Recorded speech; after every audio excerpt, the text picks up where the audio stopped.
You saw them dogs out there. You saw them dogs out there. And it started with Stephon Castle. I didn't know whether to call him a Doberman or a pit bull, the way they sicked him on SGA today. And he the one that really, yes, Wemby was the best player on the floor, but Stephon Castles actually set the tone from the jump with his physicality. 2 years ago, during a preseason media session, Greg Popovich made a brief 11-word statement about a 19-year-old rookie who had connected on just 26% of his three-point attempts at UConn. Most people brushed it off without a second thought. The one commentator who backed Popovich's opinion was immediately mocked and criticized across social media. Let him fly the other way for the Thunder. Knocked away Castle.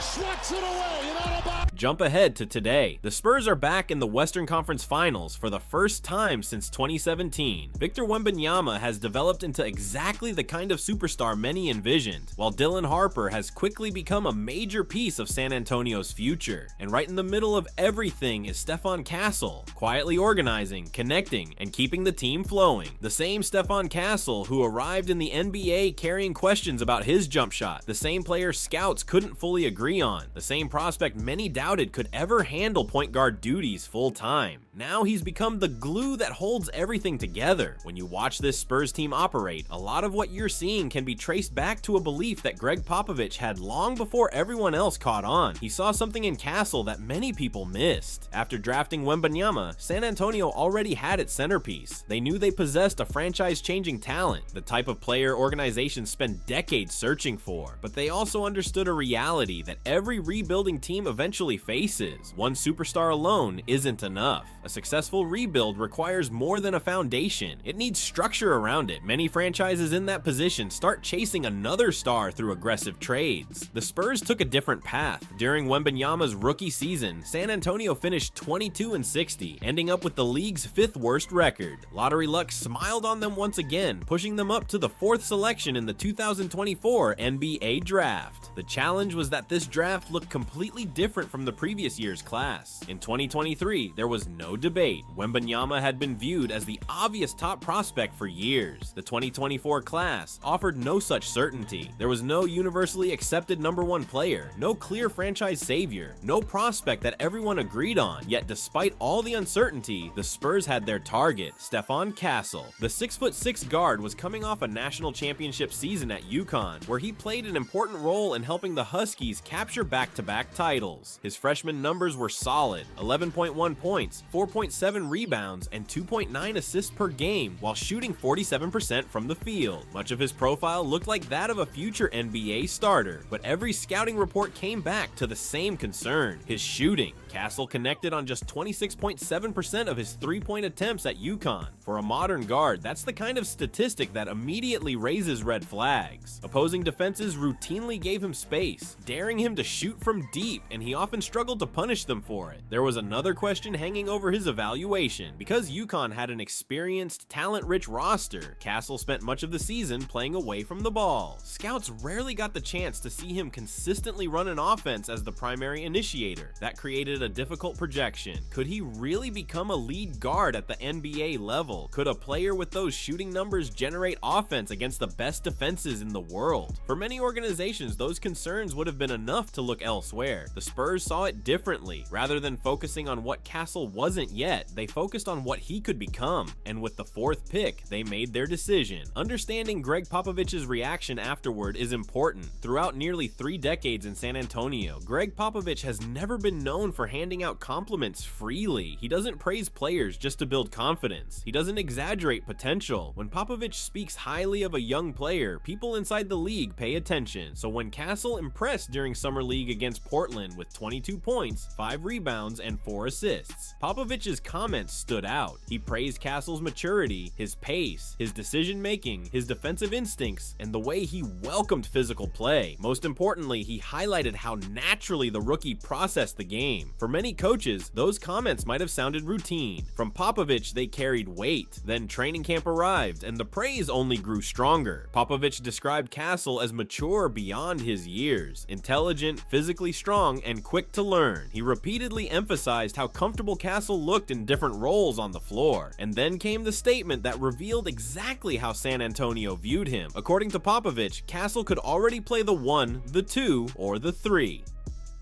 That idea sounded hard to believe at the time. Players who shoot under 27% from 3 in college aren't usually expected to make smooth transitions into NBA offenses. Guards who struggle from the perimeter rarely project as offensive organizers, but the Spurs weren't evaluating Castle through the traditional lens, and Popovich wasn't envisioning him as a conventional point guard at all. Popovich wasn't evaluating Stephon Castle through the usual lens. He saw a different kind of player altogether. Instead of a traditional lead guard, he envisioned someone who could connect every part of an offense. A versatile playmaker capable of creating, defending, and making smart decisions from multiple positions without needing constant possession of the ball. 2 years later, that vision looks remarkably accurate. Castle has spent time at point guard, shooting guard, and even small forward. No matter where he's lined up, the impact remains the same. He brings composure, patience, toughness, defensive flexibility, and an instinctive understanding of how to make the right play. What started as a projection quickly became reality. When the Spurs acquired De'Aaron Fox at the 2025 trade deadline, many around the league were puzzled. Then the questions grew even louder when San Antonio selected Dylan Harper with the 2nd overall pick in the 2025 NBA draft. Another guard, another primary creator, another player who thrives with the ball. From the outside, the fit seemed complicated. Inside the Spurs organization, it wasn't complicated at all. Popovich had already made it clear long before. Castle could comfortably play the 1, the 2, or the 3. If your most versatile young player isn't confined to a single role, the roster doesn't need to be either. San Antonio understood that before everyone else did. At this point, it would be easy to say the Spurs simply made a smart lottery selection. Plenty of franchises hit on top 5 picks. But that's not the interesting part. While San Antonio quietly invested in Castle's future, much of the basketball world viewed him very differently. In fact, one ESPN analyst who publicly shared Popovich's optimism was heavily criticized for it. Heading into the 2024 draft, Castle faced 3 major concerns. The first was obvious: his shooting. At UConn, he shot just 26.7% from 3-point range. His catch and shoot numbers were similarly troubling, and even on open looks, the results weren't encouraging. Pull-up jumpers weren't much better, largely because he hadn't yet developed the handle or burst necessary to consistently create separation against organized defenses. Nothing in the statistical profile suggested an elite NBA scorer. The second concern involved his role at UConn. Castle wasn't the focal point of the offense. Tristan Newton controlled much of the playmaking responsibilities, while Donovan Clingan anchored the interior. Castle frequently operated alongside experienced teammates like Newton, Cam Spencer, and Clingan rather than serving as the primary offensive engine. As a result, evaluators were left wondering how much offensive responsibility he could truly handle at the next level. Could he direct an NBA offense, or would he top out as a valuable complementary piece? That uncertainty led to the label most commonly attached to him before the draft: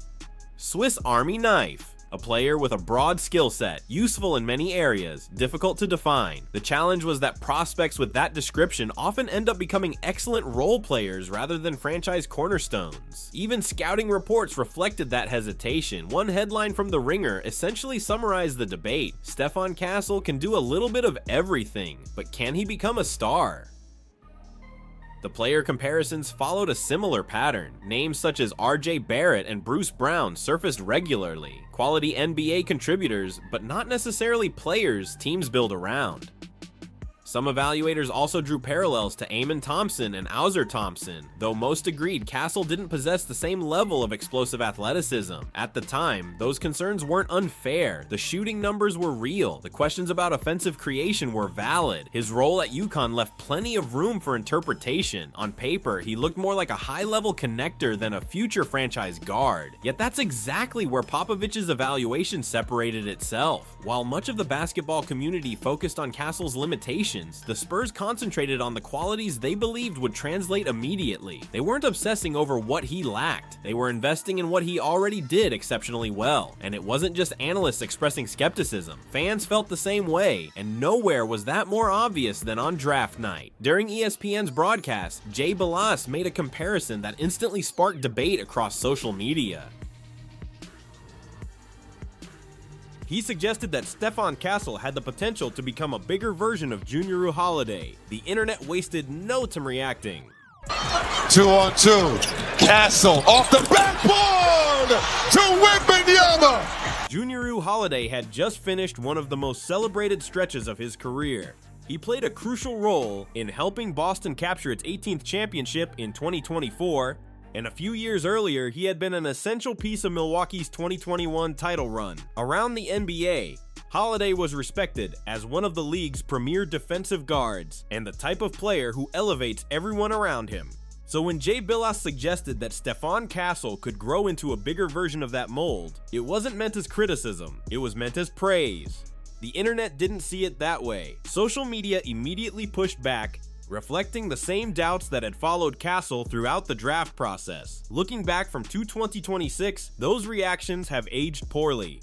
Castle made the kind of jump that forces the entire league to rethink what a player can become. The improvement wasn't subtle. His scoring climbed from 14.7 points per game to 16.7. His rebounding increased from 3.7 to 5.3. Most impressive of all, his assists exploded from 1 to 7.4 per game. His efficiency improved as well, with his effective field goal percentage rising from 47.6% to 52.1%. Yet despite all the offensive growth, the foundation of his game remained unchanged. Defense was still his calling card. In fact, it became even more impactful. Possessions feel different when Castle is involved. He applies pressure before an offense even begins its set. He dictates rhythm, disrupts timing, and constantly forces opponents into uncomfortable decisions. Then came the performances that removed any remaining doubt. In February, Castle delivered a masterpiece against Dallas, posting 40 points, 12 rebounds, and 12 assists. It was his second triple-double of the season.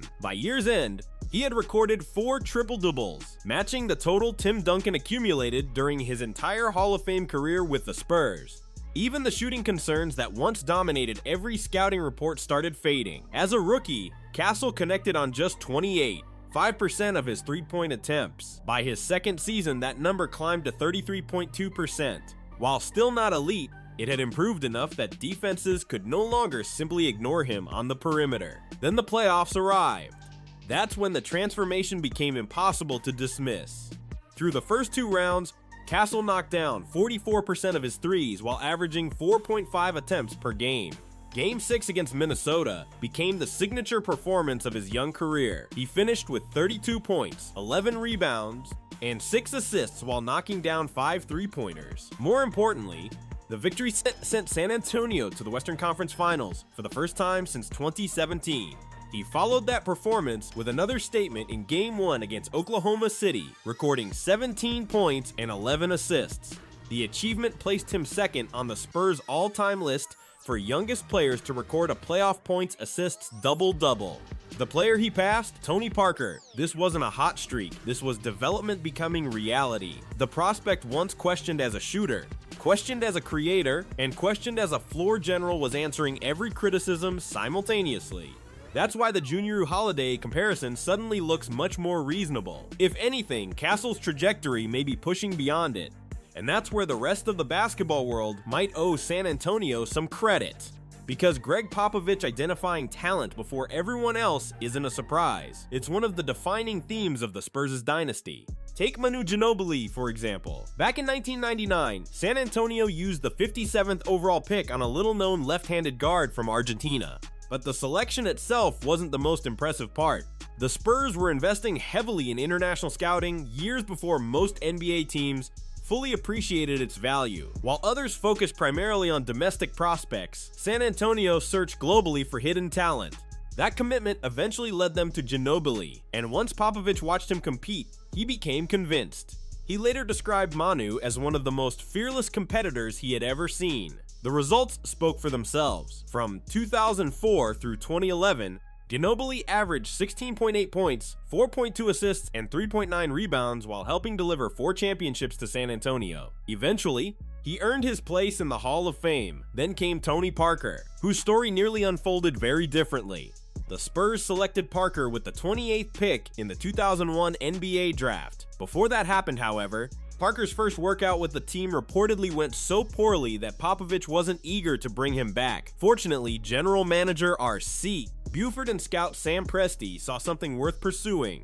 They believed the young French guard had potential beyond what one workout revealed. Their conviction paid off. After being drafted, Parker famously told Popovich that they would prove every team wrong for passing on him. The early years weren't easy. Popovich has openly admitted how demanding he was during Parker's development. He pushed him relentlessly, but the pressure produced results. Parker became a 4-time NBA champion, captured a Finals MVP award, established himself as one of the defining point guards of his era, and ultimately joined the Hall of Fame. The pattern repeated itself with Kawhi Leonard. Even on draft night, there were doubts inside the organization. Leonard arrived from San Diego State, known primarily for his physical tools. His massive hands, strength, rebounding ability, and defensive instincts stood out far more than his offensive game. Popovich has spoken candidly about those concerns.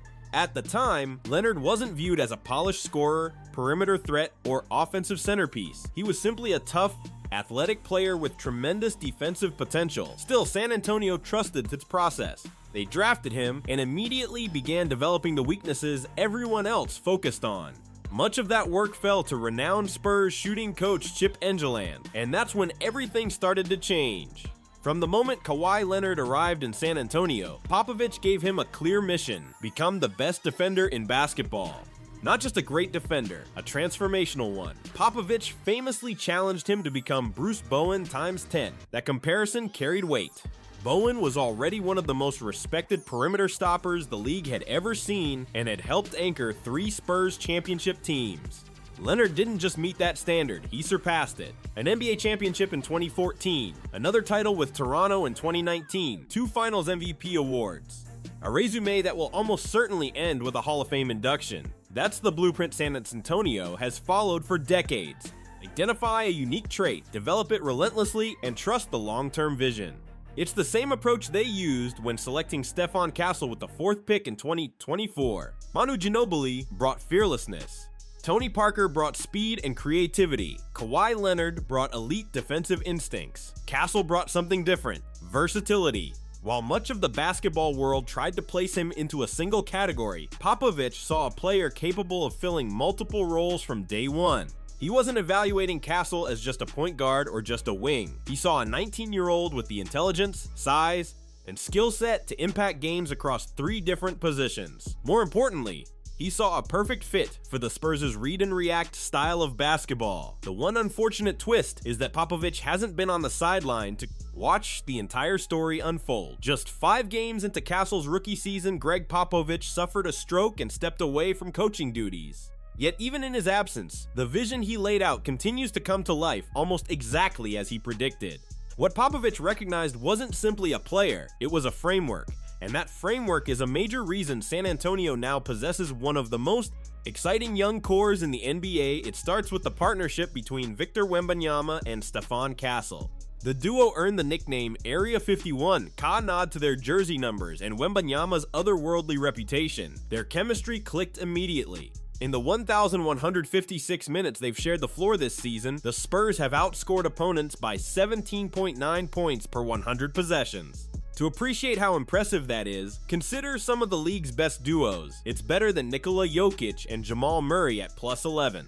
Better than Cade Cunningham and Jalen Duren at plus 12.6. Even slightly ahead of Shai Gilgeous-Alexander and Chet Holmgren at plus 17.7. Wembanyama summed it up perfectly when discussing his future alongside Castle. He said this is only the beginning and hopes they'll spend the next 15 years as teammates. If that happens, Spurs fans may witness thousands more highlight reel connections between them. But Area 51 isn't the only identity emerging in San Antonio. There's also the growing partnership between Castle and Dylan Harper. They've been nicknamed the Slash Brothers. Unlike Golden State's famous Splash Brothers, this duo isn't built around long-range shooting. Their game is about pressure. Constant drives to the rim, relentless attacks downhill, repeated paint touches that force defenses into impossible choices. Throughout the playoffs, especially against Minnesota and Oklahoma City, that chemistry has become increasingly obvious. Spurs head coach Mitch Johnson described it best. According to Johnson, the young guards absorb coaching, then hit the floor with an aggressive mentality and simply attack. Then there's the veteran presence completing the picture. De'Aaron Fox, 3 creators, 3 players capable of initiating offense, 1 system, and no confusion about roles. The result is a roster built around adaptability, 3 ball handlers rotating responsibilities, creating mismatches, and keeping defenses constantly guessing. That formula has already carried San Antonio to the Western Conference Finals during the group's first meaningful playoff run together, and that's the part that should concern the rest of the NBA. Because if this version of the Spurs is already competing at this level, imagine what they could become with more experience. The ceiling remains incredibly high, which brings us back to where this story began. Everything unfolding today, the rise of Area 51, the emergence of the Slash Brothers, the Spurs' return to the Western Conference Finals, can be traced back to a simple statement that most people ignored. Back in October 2024, Greg Popovich looked at a 19-year-old rookie and said he could already play the 1, the 2, and the 3.